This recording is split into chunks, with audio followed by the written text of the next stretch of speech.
तो hello students, welcome back. कल का जो हमारा वीडियो था डे नंबर 45 का, उसमें हमने एटम्स के डिफरेंट डिफरेंट मॉडल्स के बारे में बात करी थी। थॉमसन की बात करी थी, रदरफोर्ड की बात करी थी, बोर्स की बात करी थी। आज हम बोर के ऊपर ही फोकस करने वाले हैं। हमारा फोकस रहेगा कि बोर ने क्या मॉडल दिया, क्या उसके अंदर बातें करी और कैसे कैसे उसने कैलकुलेशन करी। कल हमने डिस्टेंस ऑफ क्लोजेस्ट अप्रोच भी निकाला था। आज हम चलते हैं आगे बोर्स के मॉडल के ऊपर और हम निकालेंगे क्या, Bohr radii, Bohr's velocity and Bohr's energy. ठीक है। तो बोर का जो मॉडल था, बोर ने सिंपल सी बात बोली कि भाई जो इलेक्ट्रॉन है वो बाहर घूमता रहता है, तो उसने इस तरह से कि ये मॉडल दिया हमें। तो अंदर चार्ज है हमारे पास प्लस जेड ई और बाहर चार्ज है हमारे पास ई। उसने बोला कि ये फिक्स एनर्जी ऑर्बिट है, तो ये घूमते रहते हैं। तो यहाँ पर देखिए दो फोर्स लगेंगी। पहली फोर्स सेंट्रीपिटल फोर्स, क्योंकि वो सर्कुलर मूव में कर रहा है, और दूसरी force electrostatic force, because charges है। ठीक है। दोनों फोर्सेस का हम फॉर्मूला लगा देते हैं। mv² by r is equal to क्या हो जाएगा, ये के Q1 Q2 यानी कि ZE² बाय r²। यहां से हम r की वैल्यू निकालते हैं, वेलोसिटी की वैल्यू भी निकाल सकते हैं, हम बहुत सारी वैल्यूज हम यहाँ से निकाल सकते हैं।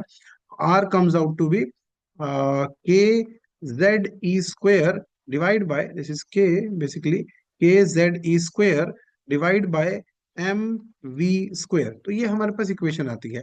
लेकिन अभी ये पूरी तरह से सॉल्व नहीं हुआ। क्यों सॉल्व नहीं हुआ? क्योंकि देखो बेटा, यहाँ पर ना बोर मॉडल प्रोजेक्ट नहीं किया हमने। तो बोर ने क्या बोला, L is equal to NH/2 pi. अब L क्या है? L है MVR। MVR is equal to NH/2 pi. यहाँ से वेलोसिटी निकालिए आप, या यहाँ पर आप ये रेडियस की वैल्यू पुट कर दीजिए। कोई भी एक आप काम यहाँ पे कर सकते हैं। मैं यहाँ से वेलोसिटी की वैल्यू निकालता हूँ। तो वेलोसिटी की वैल्यू आएगी NH/2 पाई mr। ये वैल्यू मैंने यहाँ से निकाली और ये वैल्यू मैं उठा के पुट कर दूंगा इक्वेशन नंबर 1 में। थोड़ा सा आपको समझना पड़ेगा इसको, इक्वेशन को हम कि क्या कर रहे हैं, कैसे कर रहे हैं। ये वैल्यू हमने उठा के पुट कर दी है इक्वेशन नंबर 1 के अंदर। तो देखिए क्या होगा, R is equal to KZE² by m into n² H²। और ऊपर आ जाएगा ये 4 पाई² m² r²। ठीक है। यहां से हम क्या करेंगे, आर से स्क्वायर कैंसिल हो गया और बाकी की वैल्यू हम कैलकुलेट करते हैं। तो आर की वैल्यू क्या आएगी, सारा उल्टा हो जाएगा। एक एम से, सॉरी, ये देखिए m² भी कैंसिल हो गया, तो ये सारा उल्टा हो जाएगा। n² H² whole KZE² 4 pi m। ये हमारे पास वैल्यू आ गई रेडियस की, which is called Bohr's radii. अब इसमें n की वैल्यू 1 होगी, क्योंकि बोर्स के मॉडल में सिर्फ हाइड्रोजन के लिए ही एप्लीकेबल है। n की वैल्यू 1 होगी। h की वैल्यू आपको पता है 6.634 × 10⁻⁻⁴ के 1/4 पाई एप्सिलॉन नॉट।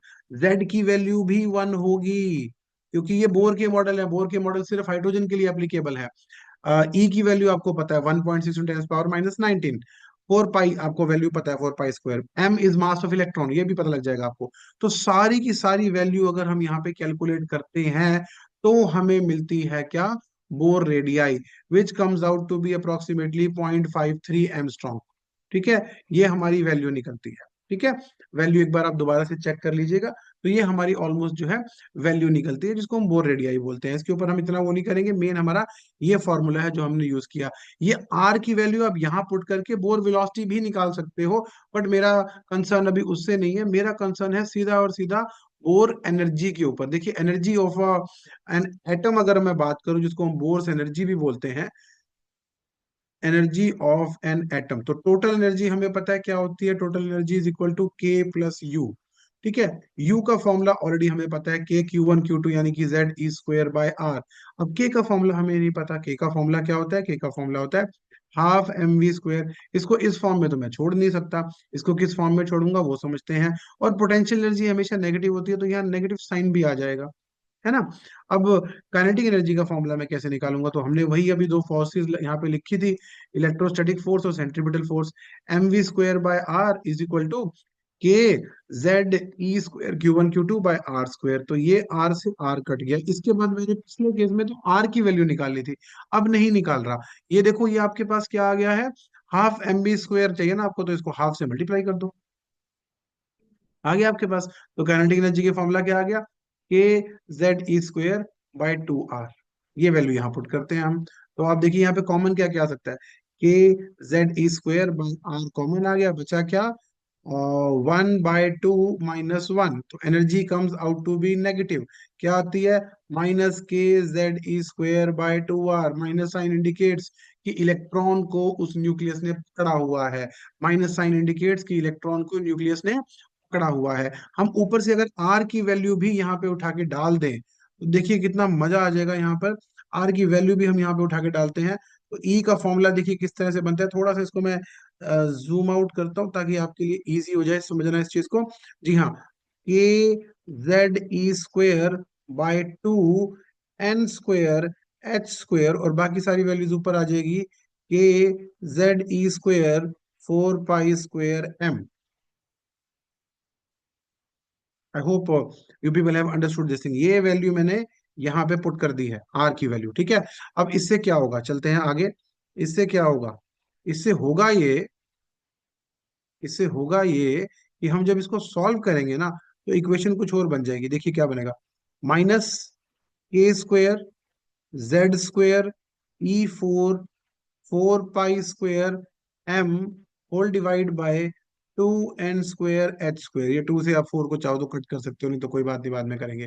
इस सब को जब हम सॉल्व करते हैं, ये हमारी बोर एनर्जी है, इस सब को जब हम सॉल्व करते हैं, z की वैल्यू 1, n की वैल्यू हम नहीं पुट करेंगे यहाँ पे और बाकी सारी वैल्यूज पुट कर देंगे, तो हमारे पास इक्वेशन आती है En = -13.6/n²eV। इलेक्ट्रॉन वोल्ट में ये वैल्यू आती है, which is a very very important one. इसके न्यूमेरिकल में अलग से वीडियो में डालूंगा, लेकिन होता क्या है, हल्का सा बता दूं। ये n = 1, उसके बाद n = 2, उसके बाद n = 3, उसके बाद n = 4 and up to so on. क्या होता है, इलेक्ट्रॉन किसी हायर स्टेट से जब लोअर स्टेट में वापस आता है तो वो एनर्जी रिलीज करता है। वो एनर्जी रिलीज का फॉर्मूला यहाँ से निकल सकता है। एन की वैल्यू यहाँ पे 1 पुट कीजिए तो यहाँ पर एनर्जी आएगी -13.6/1², तो -13.6 eV। उसके बाद यहाँ पर 2 पुट कीजिए तो -13.6/2² यानी कि 4, तो ये आ जाएगा हमारे पास -3.4। I hope you people are getting what I am saying. N की वैल्यू पुट करता जा रहा हूँ, एन की वैल्यू 3 पुट कीजिए, ये हो जाएगा 3 का स्क्वायर यानी 9।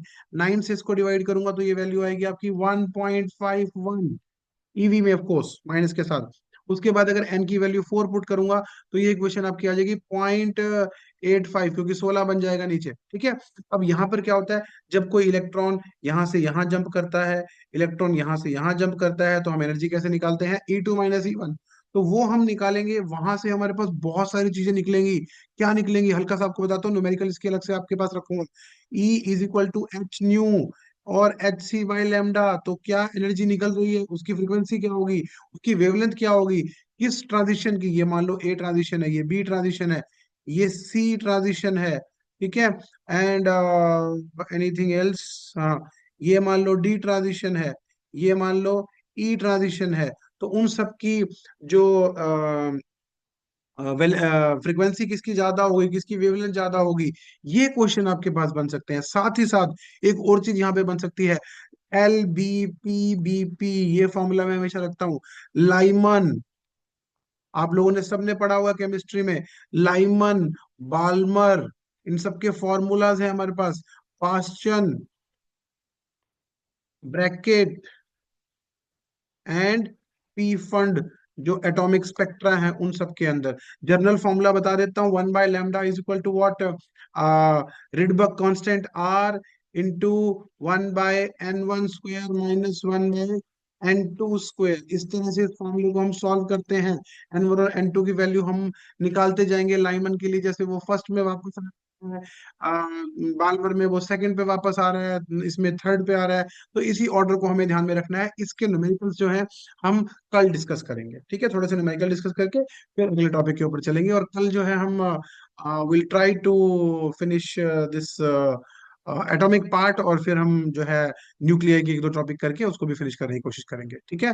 तो इसी के साथ आज के जो डिस्कशन थी वो ओवर होती है। सी यू टुमारो। ढंग से पढ़ो बेटा, तभी रिजल्ट आएगा, तभी इन सब चीजों का बेनिफिट हो पाएगा, ठीक है। Thank you so much. God bless you all.